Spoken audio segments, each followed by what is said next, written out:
le regret éternel, c'est pas mourir. Parce que la mort, c'est réservé à tout le monde.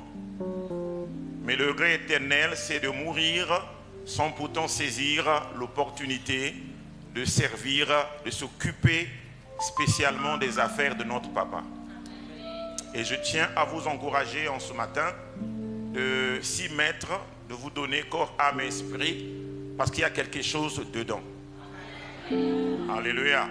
Et si le regret éternel, c'est de ne pas s'occuper des affaires du Père, eh bien le bonheur éternel, c'est de ceux ou celles qui ont pris le soin de saisir l'opportunité de s'occuper la nuit comme le jour, au quotidien, des affaires de notre Père.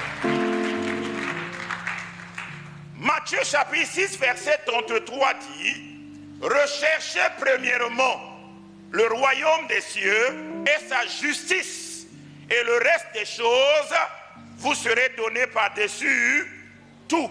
D'abord le royaume des cieux et sa justice. D'abord le royaume. D'abord ce qui intéresse Dieu. D'abord ce qui touche le cœur de Dieu. Et ce qui touche le cœur de Dieu, lorsque vous le faites, Dieu est content. Alléluia. Et il dit, et le reste des choses, le reste c'est quoi? C'est ce dont nous cherchons, ce que nous voulons au quotidien. Le mariage, le voyage, le travail, les activités, la promotion, l'élévation. Mais ces choses-là doivent être au second plan. Tu dois d'abord mettre au premier plan le royaume de Dieu et sa justice. Alléluia. Tout est à lui, les cieux, la terre. Il va chercher encore quoi? Dieu veut simplement nous favoriser. Dis à quelqu'un, Dieu te favorise. Et il veut te favoriser. Alléluia. Quand vous vous engagez dans le deal avec Dieu, Dieu va vous favoriser dans beaucoup de choses. Il te donnera l'assurance vie, l'assurance santé, l'assurance accident, l'assurance démon, l'assurance jalousie, l'assurance méchanceté. Il te garantit l'assurance lorsque tu t'engages avec lui dans un deal. Mais le deal avec le diable, eh bien, il va te prouver que tu vas vivre heureux, tu auras ceci, tu auras cela, mais à la fin, il reprendra tout ce qu'il t'a donné. Amen. Parce que ma Bible dit, le voleur ne vient que pour voler, dérober, détruire. Amen. Mais moi je suis venu afin que mes brebis aient la vie et qu'ils soient dans la, même si l'abondance est un simple mot.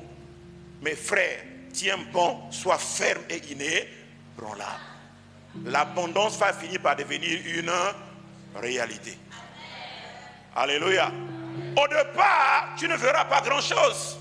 Au départ, il n'y aura même pas un signe, même pas un présage. Non.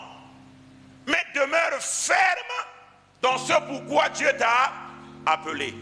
Parce que lui, il est fidèle. Alléluia. Lui, il est fidèle. Il est fidèle. Demeure ferme avec lui.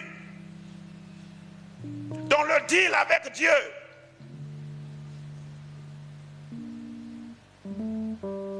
Le prix à payer, c'est de souffrir un peu. Tu ne peux pas t'attendre à la gloire demain sans passer par la souffrance aujourd'hui. Alléluia. Il n'y a pas de gloire, il n'y a pas de gloire sans la croix. Il n'y a pas la gloire sans la souffrance. Et cette souffrance-là, elle est pour un peu de temps. Et c'est ce peu de temps-là que nous croyons que c'est une éternité. Juste un peu de temps. Il y a quelqu'un un peu de temps. Dit je vais souffrir. Ils n'aiment pas qu'on leur dise que tu vas souffrir. Souffrir c'est tu vas souffrir, mais pour un peu de. Et même la souffrance vient pour te faire de toi quelqu'un de fait, de bâti. Celui qui n'est pas bâti par la souffrance, il ne sera pas quelqu'un de bon demain.